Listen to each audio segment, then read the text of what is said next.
Welcome to the Money Savvy Parents podcast, the podcast for entrepreneurial parents to work towards becoming financially invincible to then pass that vital life skill down through the generations. I am your host, Laura, mother to 3 beautiful children and founder, financial strategist for Savvy Peacocks.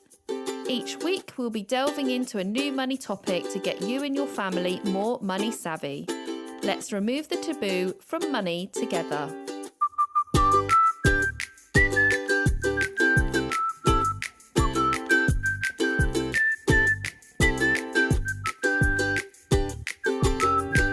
Hello, everybody. Welcome back to my podcast. Great to have you here. I today am interviewing someone that I'm so glad that they came into my life. You might have heard me mention on the podcast before that everybody needs a Sheila in their life. Sheila is lucky enough to be my first employee within my business. And so I thought it would be great for her to share her journey and perspective and the way we set up work in Savvy Peacock. So Sheila, welcome to the podcast. Hello, everyone. Great to have you here. Is this your first podcast interview? It is, yeah. There you go, breaking your cherry. So Sheila, do you want to just quickly explain what you do within Savvy Peacocks? Because I can tell you from my perspective, it's been transformational just to know that I can just hand stuff over to you. But do you want to just explain what you do day to day? Yep, so I do business development for Savvy Peacocks. I'm also Laura's PA, so I contact leads on social media. I do anything that Laura passes my way. We have weekly meetings where she'll tell me the things that she wants me to concentrate on, but I am the face behind Laura on LinkedIn and the things that she wants me to do and contact out there in the public domain. Yeah, absolutely. And, you know, I think variety is the spice of life, as they say. I do think there's quite a variety of different things that I've thrown your way, which has been great. But obviously you came into my world when I was looking to start building my team. And I think I used Investing in Women, which was Elizabeth Willett, which she's been on the podcast already. So do you want to just talk about how you'd got to that point of looking for flexible working, which is obviously what Elizabeth focuses on? Yep. So for the last nearly 20 years, 2 decades, I had worked full-time, oblivious to the world of parenting. COVID meant that I was made redundant from my full-time job. And at the same time, I actually found out I was pregnant. So that was a bit of a shock to the system. And life as we know it obviously changed for a lot of people, but it changed massively for me because I loved working, I loved my job, and I traveled the world for work. And then suddenly everything came to a halt, and it was quite scary becoming a parent and not having a job. So my main purpose in life was always work, because I was very independent and financially independent in so many ways. And I think working enables you to do that. Suddenly I was at home with a baby, and it was frightening because I didn't know if anyone was ever going to employ me. I didn't know if I was ever going to be able to work again. And initially you're on maternity and you're in that baby bubble and just getting through life with a baby. But I always knew I wanted to work, even though my husband said, you know, don't worry, it's fine. You don't need to work and all. But that's not me. I can't just sit at home and not work. I don't want to one day say to my son, like, what do you do? And like not have a purpose in life. I think working gives me a purpose in life.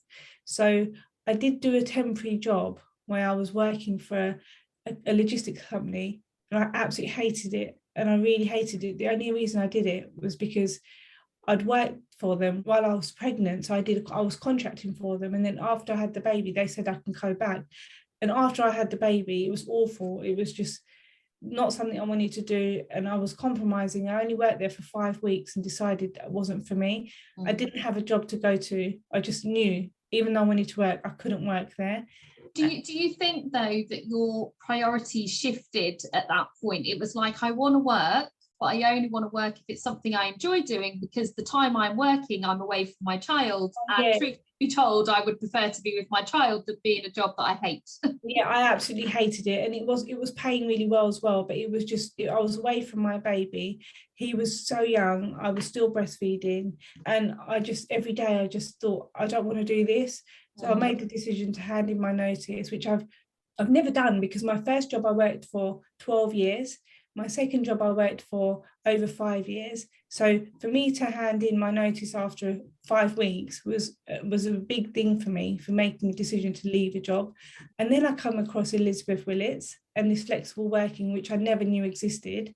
Yeah, because we worked for organisations, I was very similar. Working for a large organisation, it's not really flexible working. They say it's flexible working, but it's not true in the true sense, in the way that we work. No. So although I worked from home for my old job, so I've worked from home probably since maybe beginning of 2019. So I worked from home anyway. I used to work from home. Yeah. But working from home with a baby is very different. Yeah. The work, just being able to wake up, have your breakfast, and just being able to just zone out. And I needed to work from home because obviously my baby was so young. So coming across Elizabeth Willits, obviously flexible working for women, and then coming across the Savvy Peacock's job was perfect at the time. Yeah. Because it was something that's unheard of. When I even still tell people that I work 10 hours a week over 4 days, like, people don't believe it. They're like, and any 10 hours you like, by the way. I don't clock watch. I'm just like, whatever 10 hours suits you. Yeah. If you want to do it in 2 blocks, a whole block, a couple of blocks, whatever you want to do. No, and that's been really fantastic, I'll be honest with you, because it's my baby doesn't even know I'm working, which is such a big thing for me, because when I was working part-time, even though it was 5 weeks, bless him, he'd be like trying to type on my laptop, and I'd be trying to work, like, sort him out, and it just doesn't work. It's just too stressful. Whereas now I can work when he naps, and when he wakes up I can stop, and he doesn't even know I'm working, but I have got a purpose. Yeah. And just to sort of take it back to like that moment of when you found out you were pregnant, and you'd been all for your career up until that point. You said there that it was quite sort of scary because it was the unknown, and then obviously having the baby. I don't know if you felt something similar to what I did, but I was very bored once I've got past that newborn stage. And I know having a baby is hectic and all of that, because you're not using your mind. And I feel like I'm so forgetful now, yeah, because you don't use your mind. I literally used to manage people across countries. I was literally known as the Rottweiler in the office, because people say nothing gets past me. And now I can't remember things. I honestly I know that I don't think it's not baby brain. Obviously it's exhaustion because you're not sleeping and dealing with a baby and stuff, but that's another reason I wanted to work. You need to be mentally challenged. It's easy to just sit at home and say, I'm not going to work no more. But then what are you going to do? There's only so much. It's not for everyone. I can see how being a stay-at-home parent is appealing. I've got a couple of close friends that are a stay-at-home parent, and even though their children are at school during the day actually, but they're keeping themselves busy with doing different activities. They take control of all the admin for the household and that kind of stuff. So I think everyone has to do what suits them, right? But when you've gone from high-powered professional Rottweiler of the office to look after a baby, and I don't know about you, I will say this because I don't care, I like to just say it as it is, baby groups are the worst thing ever. I'm not interested in, sitting around and clapping and talking to other parents that I don't actually have anything in common with, apart from the fact that we've got a child the same age. And I know that sounds really mean and horrible and maybe not very mumsy, but I'm the most unmumsy person, like I'm all for having quality time. But those baby groups, Well, I have obviously found a handful of friends, but I'm not friends with everyone for every group I take on to, because you're right, there's not really, you don't have anything in common, and then it's a bit creepy as well. Like, and before I wasn't ever very maternal. Before becoming a parent, I wasn't very maternal. I wouldn't have planned to have a baby. It just happened. So for me, I love working, and that's why it's really important to me, whether it's flexible or not, to continue being in a And I job. think it's great. The reason I love to work, as you say, like I work when my children aren't around, so they don't know that I work necessarily, although they know a lot about the business and stuff because they just pick up on everything. But I want to be a role model for them. I want them to be able to see that just because I am mum doesn't mean that I can't go out and earn money and work a job and provide for the family or provide the nice things. In fact, we often have the conversation. Violet only yesterday in the garden said to me, oh, I'm going to go to school tomorrow, so you'll be at work. Why is it that you have to work, mummy? Like, why do you have to work whilst I'm at school? Because I think she's thinking, if I don't work, she doesn't have to go to school. And we had to have this conversation. I said, look, I don't mind. I won't work, but we'll have far less money. We won't live in this house. You won't have your own bedroom. We'll live in a 2-bedroom flat that we might not live in forever because it won't be ours. And you'll have to share a bedroom with your brothers. And all those clothes that you've been trying on today, Violet loves to wear like 6 or 7 different outfits a day. I said, that won't happen because we won't have enough money for clothes. So you'll have like 2 out of school outfits, and you might have 2 school uniforms, and you'll have to make sure that you wash them because otherwise they won't be clean in time. I said, we won't go on holidays and we won't have I said, I'm fine with that life if that's what you want. And she was like, well, and I said, oh, and by the way, your friends are over today and we've had a nice meal and we've played in the garden, and I've provided a nice we had brunch in the garden. I said, that won't be the case because we'll only be able to afford bread, and so you'll just have toast. There won't be any scrambled eggs and avocado and bacon. And she was like, she said, okay, we'll stick with what we're doing now. And that's the thing. Do you know what, Laura, when I ever had my first ever appointment at the hospital to say that, when you find out you're pregnant, you let your GP know and they send you to the hospital. It wasn't COVID yet, so there were cases, but we hadn't gone into lockdown. And I remember nurse asking me what I do for work, and I burst out crying because I wasn't working. And I thought, oh my God, I've never been through a time in my life where I've not been working. I felt so deflated, like I was unemployed. I was unemployed at the time, and it just made me think, God, I don't ever want to feel like that. So for me, I know lots of people. I've got friends who have had children and don't want to work anymore for whatever reason. And I don't think for me it's about affordability.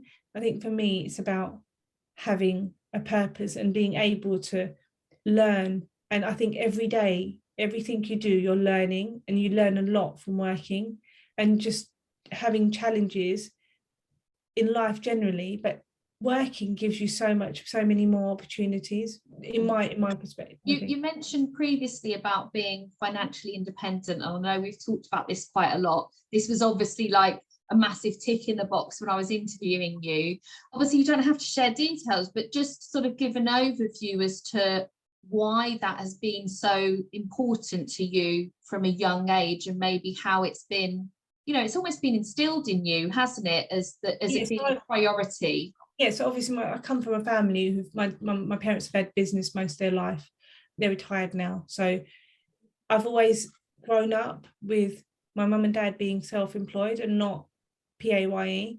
And that comes with its own challenges, but my parents have always worked for everything they've got.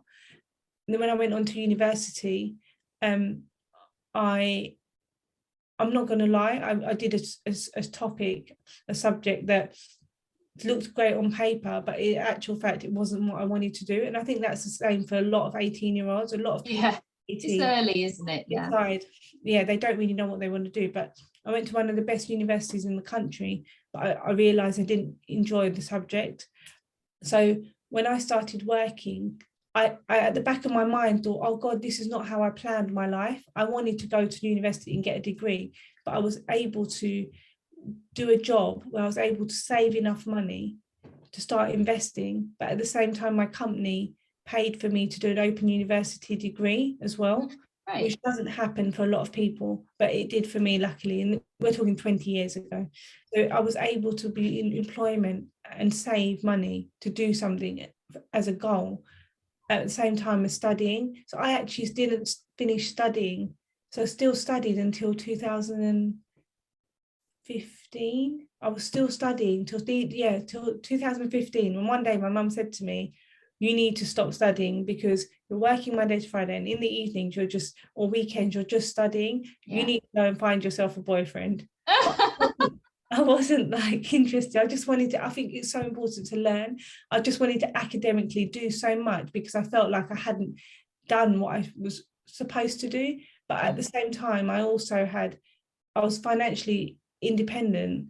But also financial independence also means that you have responsibilities as well, that you can't fall back on anyone else. So being financially independent, you have to be able to stand on your own 2 feet, but also have no one else to fall back on. And I don't mean that as in, even if I picked up the phone now, my parents would give me money, but whether or not I want to do that is a different story. It's resilience, isn't it? Being financially resilient and making sure that you've got enough of a comfort blanket or something as a backup. I also think people feel threatened by that sometimes. I think people aren't used to women being like that as well. Because I bet if you ask your husband, I bet that was one of the things that made you attractive. I think there's something really attractive about an independent woman, that there's this thing, isn't there, that to say, I've seen video, like these short videos of if she pays more than £1,200 in bills on her own, and if she can cover the cost of her washing machine breaking down, and she enjoys, likes to enjoy her money by doing the things that she enjoys, hobbies and stuff like that, then you need to wife her up, because that's like the kind of woman that you want in your life. Yeah, but I think a lot of, when I was single, I used to, when I went on dates with men, they used to say to me, a lot of women want this lifestyle. They want a man to give them this lifestyle. Provide, but what can they bring to the table? And I think it's so important for women not to have expectations and actually think, I want to be able to do this. And whether a man can do it or not for me, that's a bonus. And I hope there are. We were similar in that way, because I started work same age and did a degree at the same time. And, it's clear now with my friends that were a similar age of how I've always been a step ahead for that reason, because obviously I didn't get into debt going to university, and I was able to get up the career ladder. By the time they got out of university, I was a manager already. So I'd started, so that I've always been a few years ahead, I suppose. I mean, there's always like an anomaly to that, if, like you say, you did a degree that instantly sort of put you up the ladder. But I know that you have always been very savvy with your money, and you've invested in property and stuff like that. So I think that really does make a difference. But that's really helpful, because at the time I remember I probably didn't go out as much as my other friends because I had a mortgage, and I probably didn't have the best, handbag or clothes, or I actually bought my house before I bought my first car, which is not something a lot of people do. But now I'm able to work flexibly and part-time because I made them decisions. Otherwise, I don't know how I would have been able to leave my son and go and work full-time. I was able to be in this position because I made the decisions 20 years ago. And that's what I would say to anyone. It's so important not to live for today and actually live for the future. Well, that's why our program's so important, isn't it, for our sort of younger generation that are coming through. If they can prioritize this stuff now, they might not get the immediate benefit, but they definitely will get the benefits in 10, 15, 20 years time when they really need it. And that's the same with a lot of financial things, isn't it? Like, think about your credit score. If you look after it, then that's all fair and well, and you might not need it right now, but you will need it at some point in the future to be able to get a mortgage or whatever it is you're doing. And so when you need it, it will be there and ready for you. 100%. I think when I was younger, if there was a program like Savvy Peoples, I think I would have done it, definitely, because it's taught me stuff and I think I'm quite savvy. Yeah, exactly. You're not the first. I've got to say, I've had a lot of parents contact me saying, do you know what, you've taught my kids something, and also they brought that into the home, and I've learned something as well. So I definitely think, and I'm not just endorsing it because I work for you, but I think it's a great thing. And anyone I've ever spoken to about it, because if people say, what do you do? People are so surprised, and they're like, they didn't even know it existed. Yeah, that's what I do love actually. On your LinkedIn profile, it says wife, mummy, and savvy peacock. I love that. Yeah, no, I do. But I think it's important to work in a job that you believe in as well. Yeah.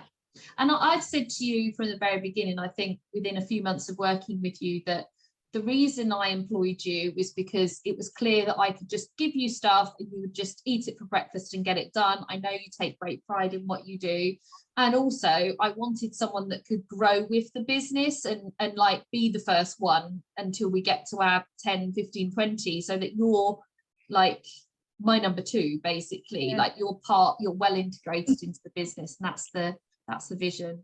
So before we finish up, I've got a question that I ask most of my guests, which is, if you could speak to your 18-year-old self, what would you tell your 18-year-old self? You're doing the right thing. Oh, nice. The sacrifice is going to pay off. Yeah, don't doubt yourself. I remember my sister once said to me, she was dropping me off to the station in the morning, and she was like, oh, one day I'm going to earn more than you. No, or something really silly. And obviously I started on, my first job, I was earning £19,000. And obviously even then, I don't think it was a lot of money. But from that to what I ended up earning for my last full-time job in less than 20 years was phenomenal. So yeah, I don't think I've made, like, I'm not being arrogant, but I don't think I made any bad decisions. I did the right thing. But being 18 and sort of going against the grain and doing something different to your friends, like you said, buying a house, all those kind of stuff, saving up, you probably did have moments of doubt, and I'm sure you did have temptations where you thought. And so actually, if you had that, like, just trust the process, you're doing the right thing, it will pay off, is a really just keep going. Like, if you have to trust your instincts. And I'm so glad I did, because some of my friends, I was speaking to a friend of mine only on Friday. She's only a couple of years younger than me, and she's only now trying to get on the property ladder. And it's almost impossible for a lot of people.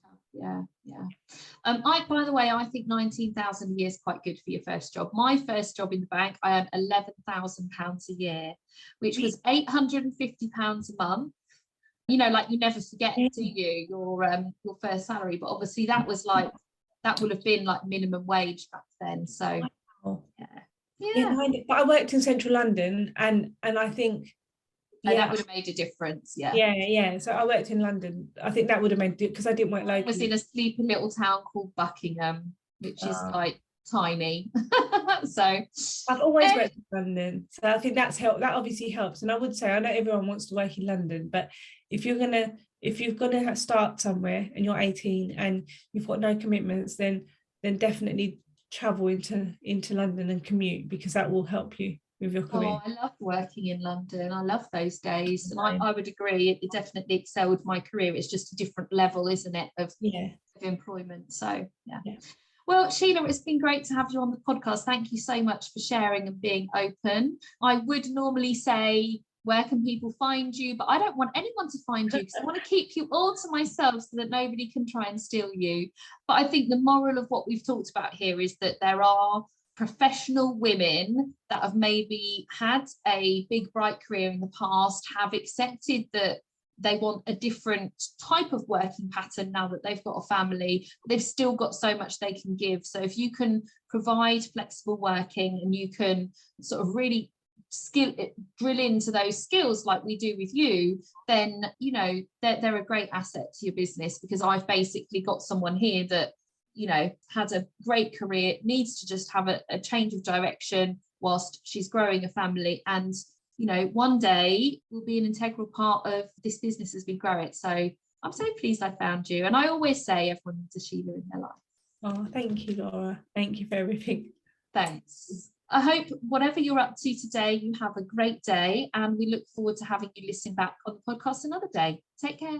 Thank you so much for listening to the Money Savvy Parents podcast. If you enjoyed today's episode, then please subscribe to be alerted to the new episodes. If you want to learn more about your relationship with money, then start off by taking my Money Languages quiz on my website, www.savvypeacocks.co.uk. Let's remove the taboo from money together.